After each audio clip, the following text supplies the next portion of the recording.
அதில் ஒரு மகள் தான் வந்து எங்க பிரபா, அவங்களுடைய மகள் தான் நடிகை வைஷ்ணவி. ஸோ வந்து இவங்க எல்லாமே வந்து கிட்டத்தட்ட எள்ளு பேத்தியை கூட வந்து சௌகார் ஜானகி பார்த்துட்டாங்க.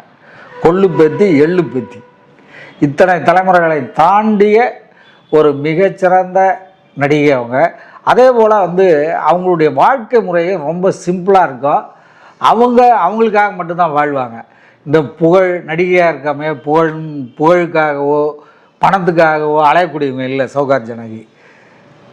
அவங்களுக்கு என்ன தேவையோ அது வரைக்கும் இருக்கா, ரைட், ஓகே அப்படின்ட்டு அந்த போதும் என்ற மனதை பொன் செய்யும் மருந்து அப்படிங்கிற மாதிரி வாழ்ந்தவங்க சௌகார் ஜானகி. எனக்கு ரொம்ப நல்ல பழக்கமானவங்க.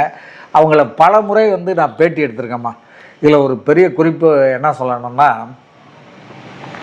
பத்திரிகையாளர்களுக்கு எம்ஜிஆர் வந்து சந்திக்க போகும்போது அந்த மதிய உணவு